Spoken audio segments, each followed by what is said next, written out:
Hi guys, so this is going to be a bit of a chaotic video because I lost the script for this and I don't remember what was on it and I don't really feel like making it again. And so I was like, you know what? This is supposed to be like a really nice chill video. I have this stuffed giraffe, so maybe I'll just like hang out with him the whole video. My childhood stuffed giraffe. It's very cute. I just wanted this to be kind of chill and to like just feel like we're hanging out. So like let's not do an outline. Let's see what happens. I haven't talked about writing in a bit, like my writing in a bit, because I was supposed to do an October writing update and then I've just lost the plot in November. I thought, let me do it right now and let's keep it chill, little low edit, just hanging out with Rachel in her room while she holds a giraffe and wears a cowboy hat that her grandma bought her from a Mennonite market. Writing went well in October. I mean, we're just gonna, because I lost the outline, I'm not gonna like make it specific to October. Let's just talk because I haven't talked to you guys like this in a while. This is so nice. Like, I see why people like, oh my God, I feel loved. Like why they have stuffed animals. Like he's looking at me with love in his eyes. It's like a Thai one. October went really quite well. I was working only on one project in October. Very different to November, but I have only been working on one, and that was my novella Changing States. And Changing States has been a book that I've been working on for quite a while. Like I wrote the very opening of it in July, but then I didn't like start consistently working on it. Actually, the weekend I went to the Mennonite market to get this hat was the weekend I started working on Changing States. So I really count that I started working on it like in mid-August. So it's kind of crazy to me that it's taken me through to the end of August and now like basically all of fall, because we're, about mid-November now. It wasn't supposed to be that way. It is a novella. It is about a guy named Jeremiah who, how do I describe this story? I have a log line, but I didn't pull it up. So let's see if I can say it from memory. After a whirlwind romance devastatingly ends, Jeremiah heads back to his home city in Baltimore, Maryland for some support from his family. But before he gets there, someone dies. So he's not been having a great time. Honestly, though, for all things that I could say about the story, actually, Jeremiah is having a really good time, despite it being a really bad time. And that's actually been something that I've enjoyed sort of delving into a little bit more, because this project itself has been a really good time for me, like despite it being like about something really bad. So like I think me and Jeremiah are like, we're tight on this one, because while it's like kind of like one of the most emotionally difficult projects that I've worked on, I've just had a really wonderful time writing it. Just how this is one of the most emotionally difficult times for Jeremiah, I think he's having a good time for sometimes. Then sometimes he gets really sad. Now that I think of it, there's a thumbnail of me holding this thing. I'm going to pop it on the screen. There's a thumbnail of me holding it and I'm like, am I wrong? Anyways, sorry, I just lost my train of thought. My sister came to visit me and so I don't remember what I was saying. But so is the nature of a Friday video with Rachel. Changing States has been like a really special project for me because I feel like I was able to sort of reconnect with literary fiction in like a really beautiful way. So I have been writing, I mean, if you're watching this, you probably already know this about me, but I majorly write literary fiction. I didn't start that way, but I started writing literary fiction in about 2018, and that's been my thing since then. Then in 2021, I started writing this contemporary fantasy novel called Seventh Virtue, and I'm currently working on the sequel called Sunless Ground this month. So I really had been focusing on genre fiction for like very, a couple of months, like just very dedicated on it. In February of this year, I reread a novel of mine called Mothwork, and it kind of like, started an era for me, which then like, I can't complain. I love reconnecting with my old writing. I think it's one thing about having like a, what do they call it? A backlog? They don't call it that. Not a roster. Having, but what I'm saying is having a backlog of writing is lovely, because I'm able to sometimes go back and see parts of myself and see things that I maybe didn't appreciate at the time that I can really enjoy now. It's one of my favorite things about primarily writing for myself. I just have this abundance of literature that I really like reading. And Mothwork is literary fiction, and it triggered me to write this novella called Bodyback. And Bodyback was the first time I had really sunken into literary fiction after having a bit of like I think traumatic is like too hard of a word, but honestly, it was kind of difficult. It's hard for me to remember now. I'm sure me younger would have said something stronger about it, but I had really struggled writing my novel Feeding Habits. They're many videos on this channel of me, like, I'm really focused on, like, preserving as much, like, self-care. I know self-care as a term has sort of, like, lost a lot of meaning in society, but, like, I genuinely mean that. Like, prioritizing my self-care has been really, really, really, really important since that really difficult time writing Feeding Habits. So, you know, this is to say, Bodyback was the first time I was writing literary fiction in the same character's point of view, but generally like a literary fiction, like longer story, not short stories, since I had written Feeding Habits and really had to do like an entire overhaul on my, not only my mental health, but also like how I viewed writing and like how that impacted my mental health, which I'm really proud of myself, honestly. 18, 19-year-old Rachel, like, I'm really proud of myself for doing all that work because like I benefit from it now at 22 and it's still an ongoing process, but learning how to like be okay and sit with like the discomfort of like, I don't like what I did here and just move forward and then come back one day and be like, actually it was fine. Learning how to do that. Geez, that was like one of the most important things I ever did. So Bodyback was a lot of fun, but I was going through a really difficult time emotionally while I was writing Bodyback.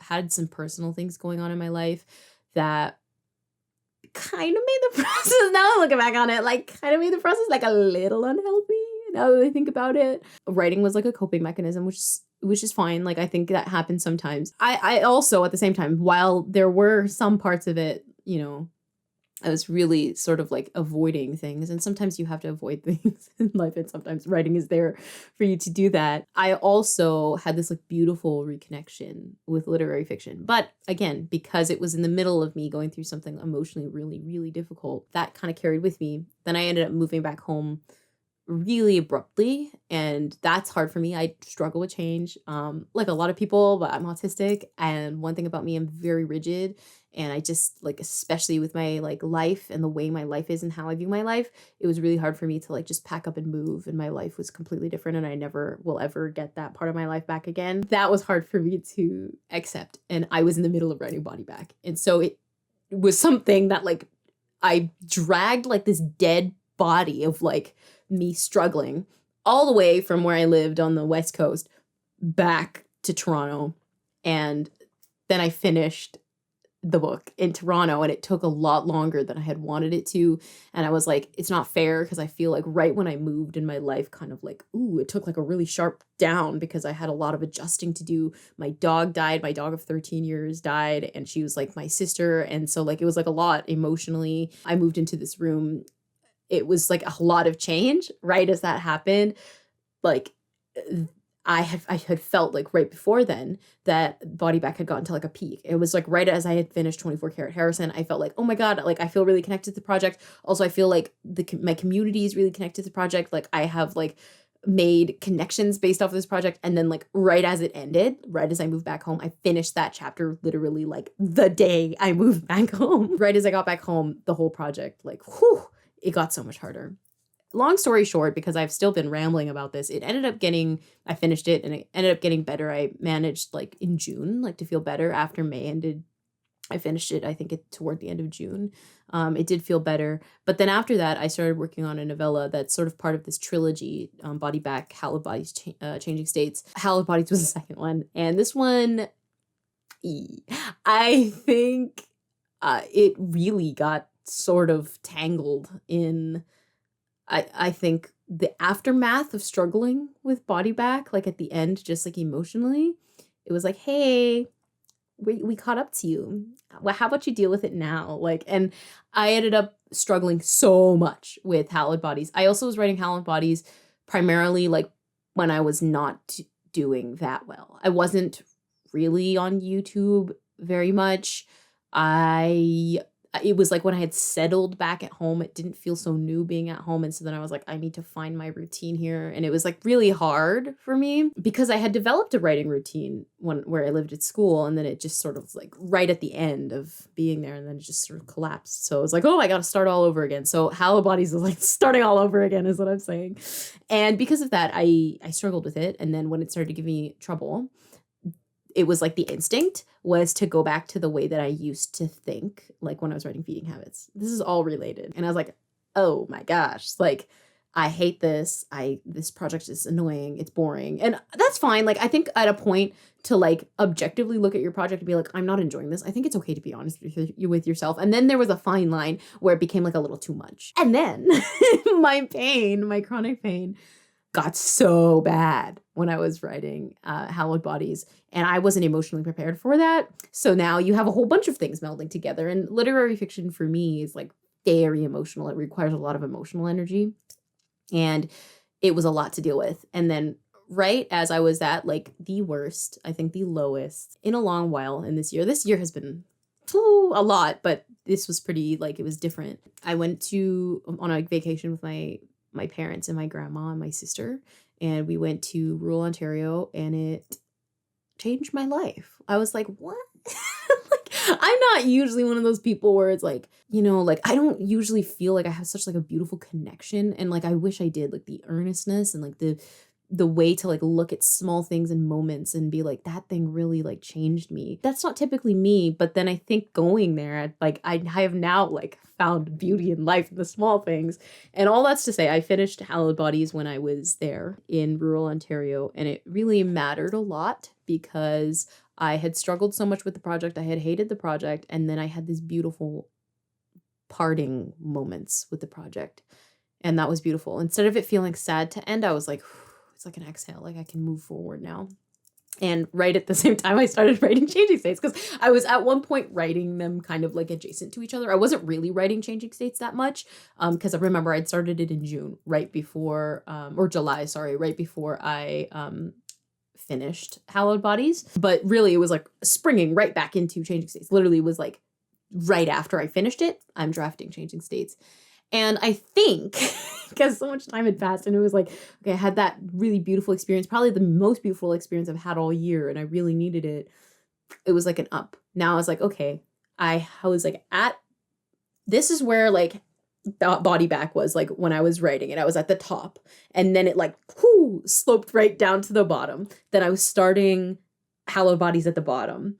And then it was like a slow go down a little more, like, ooh. And then it slowly started getting at, like, it shot back up when I got to rural Ontario. It like sort of dug me out of that hole. And like, I was like, hey, we're back on the surface, which is really lovely. So that meant I was starting Changing States here. And for that reason, I think this is a very like 10-minute long-winded way to say this project has just, I feel like it's finally been like this sort of beautiful moment of enjoying something. I think enjoying literary fiction, even when it got hard, when I started doubting myself a little bit, it still has been pretty solid. The project itself is about grief, and I think a lot of it is me looking back on it, like me processing grief, not really necessarily of a person, but definitely of a life, and maybe like a person almost like myself in a sense, like who you could be, right?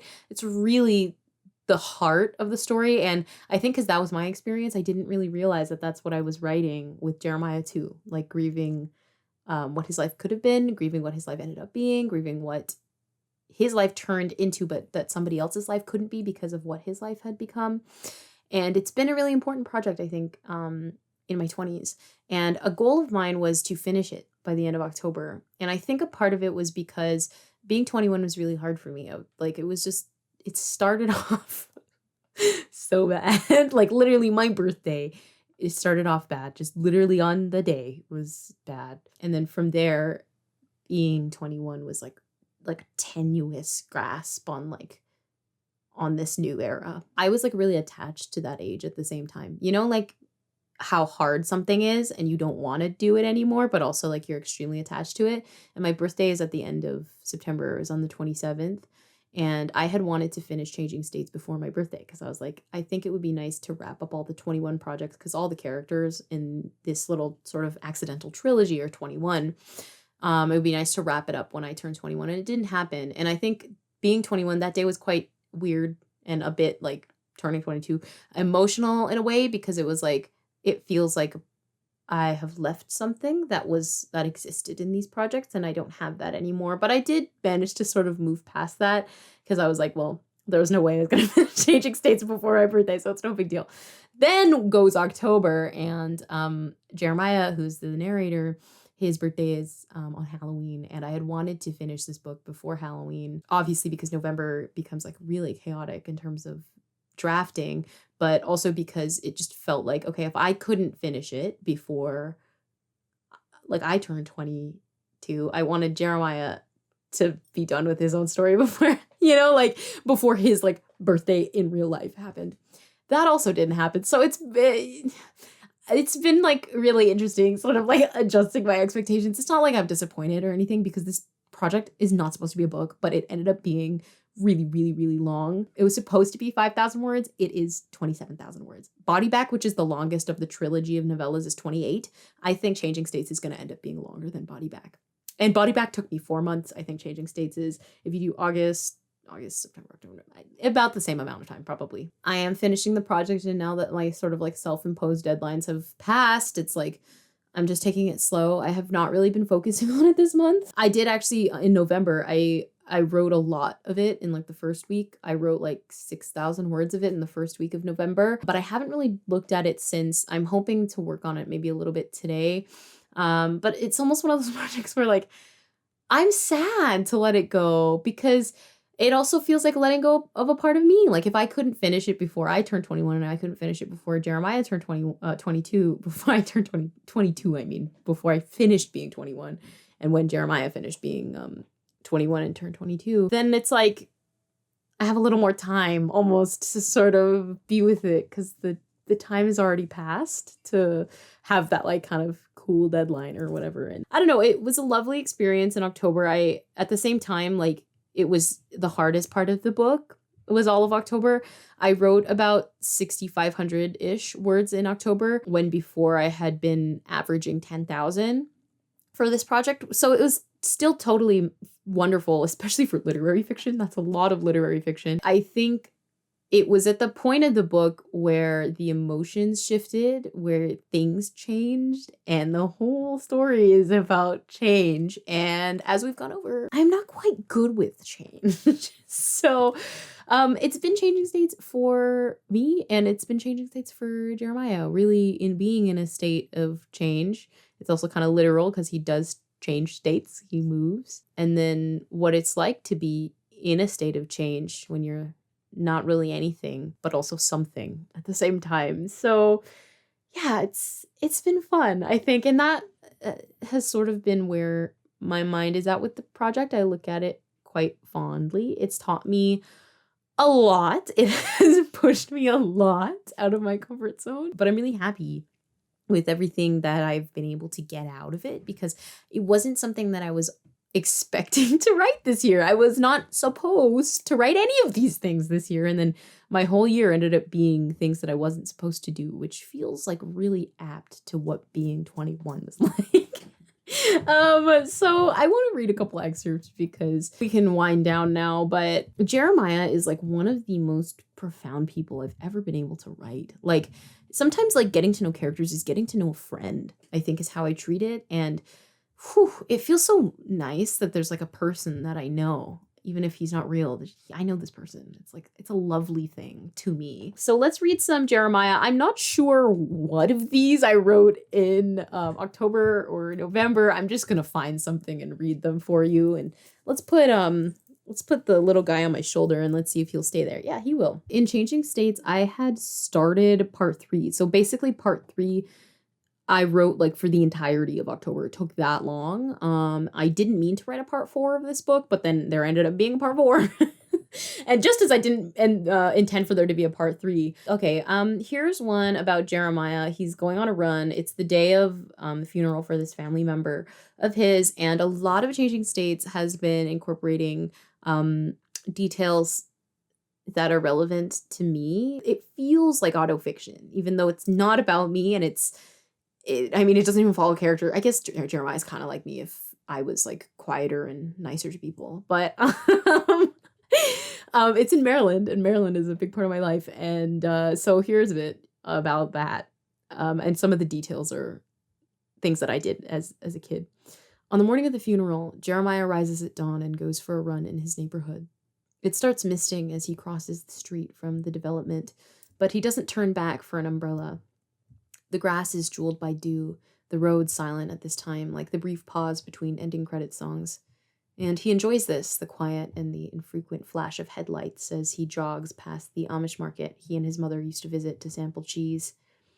He inhales a brisk shot of rain as he passes the Korean grocery store he'd stop by every day in 10th grade because a restaurant inside sells jjajangmyeon and he'd go in so often the woman at the counter memorized his order. He slows as he nears the park he and Kara used to play at as children, him on the swing set, her on the monkey bars. A father and son are out this early, both bundled in fleece jackets. The young boy climbs to the silver slide, his curly hair haloed by early crests of sun. When he reaches the steel deck, he glances up and smiles, missing 2 teeth, and on the way down, Jeremiah waves. So that's an entire scene. It's just beautiful. I think like the park bit too. I think being in your 20s is like you're really close to when you were like really young, you know? So I think in a way but you're also far away. Like there are things that obviously like playing at a park by myself, I probably won't do. So when I like pass my own childhood parks, I can think of myself the way that I was, because it wasn't that long ago. And how does that feel? I think him waving, he's like, he sees a part of himself. I think it's cute. The next bit is going to deal with just a content warning, like grief and death and Jeremiah, like imagining like his own funeral. So skip this one if you don't want to hear that. But this scene takes place at the funeral for the person who has died. And it's Jeremiah's cousin that he doesn't really know anymore, like as an adult, but had memories of as a kid. They were like closest children, but did not stay in contact. So he feels like he kind of knows this person, and a part of like an older, like younger part of him actually still grieves this person, but he also doesn't like know them. So he's also thinking about how that feel like how other people can also feel that way about him, how they knew him as a kid, but then he moved to Las Vegas where he was like in Bodyback. Bodyback is like, that's like the before. This is the after basically. And like, how do people think of him now? In some alternate timeline, it could be Jeremiah in that casket. And what would the day look like? His mother staying up all night, unable to sleep. Kara holding Mika while she calls their older brothers and helps arrange travel in time for the service. Baby's breath on the altar because that's his favorite flower and his sister would remember that. Children of the Light sung first by a full choir because when Jeremiah was a child, he'd been so enraptured when his congregation sung that hymn that he'd cried for days, to which Kara teased him, but only kindly. What could anyone say at a funeral for him? He's been a phantom in these people's lives for 5 years. The last time he was alive to them, he was practically a child, impatient and romantic, yearning to be destroyed by something without understanding what he was asking for. This is an interesting part because it's like one of the only parts of Changing States where Jeremiah like seems to have like really like more passionately negative emotions. Like he's a very like timid, sort of meek person.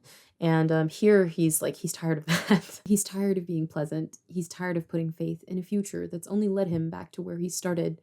He's tired of putting faith into a man he's tired of thinking of, but also can't stop thinking of. He's tired of everything around him dying, literally and figuratively. He feels like a good person. When he was a child, his mother told him God would reward him for that, but he hasn't been rewarded. Perhaps he was wrong to assume he'd be treated gently if he treated everything gently, and maybe it's the wise who understand the only real way to survive is to be vicious. So that's very interesting. Also, Jeremiah like has a very interesting relationship with faith because he is a Catholic and he still believes in God and like has a relationship with God. Whereas I don't. I was born a Catholic. I was raised a Catholic. I went to Catholic school, but I don't really have an active relationship with God. It's a little complicated, but for me, but it's interesting to write somebody who does. And like, how does that make him feel? This is a wonderful part sort of about being in a changing state and also, you know, being in a place that you used to know that you don't know that well anymore, but that in a way still knows you. He's not sure what he wants, even though he knows what his words suggest. Perhaps that's the whole point of tonight. He wants to be shown what he needs because he can't sort through his thoughts himself, unable to reflect and only able to flee, which could be what he was doing when he left Las Vegas to return here in the first place. He won't stay in Baltimore forever. For him to come here means he has to leave. This is going to be my last excerpt for this video. So when he looks back to his cake, the candle still flickering, he inhales. He thinks of himself and his sister as kids, choreographing their own dance number to Madonna's Material Girl, sharing a half and half cone from the ice cream truck because they only had enough change for one and weren't convincing enough for the man to give them a second for free, arguing as teenagers over who got the bigger room, and later, right before Jeremiah moved, about how everyone has to make sacrifices, that Kara could speak more to that than Jeremiah ever could, and that if he couldn't see that, maybe it was best he go. He thinks of his first weekend in Vegas, a weekend he'd fantasized of for years, how he'd planned to sneak into a house party and drink and dance until he felt like the neon-soaked lights on the strip, but that when the time came, his apartment empty and in need of a new coat of paint, a roommate he hadn't even met unable to move in for another few days, he stayed in, sitting on the floor because he didn't yet have a couch. He snacked on a box of Oreos, his and Kara's favorite, and maybe this is why he called his sister, wanting to share the moment with her even if she didn't have cookies, wanting the loneliness to go away. When she picked up, she didn't tell him, "I told you so." Tell him, "You can't run to a city to find yourself." She instead asked him if he remembered where she'd put her set of cherry drop earrings, if he'd borrowed them when he was home, or if he'd stolen them to take with him, which she said with a laugh. Even when she knew without asking how miserable he was, some kid over his head with less than $200 on him and a mild cold coming on, even when she could have yelled at him, told him, "I told you so," she didn't. Her love so large it didn't necessarily overlook his flaws so much as it accepted them, left them room to grow. So that's the end of this video. It's quite long and unwieldy, and I hope you enjoyed it. What are you guys working on? I'd love to chat with you. I am gonna do more live streams. Don't worry about that. I will rebook them at some point, and I would love to see you there because those were fun. Thank you guys so much for watching, and I will see you in another one. Bye, and also from the giraffe. Bye.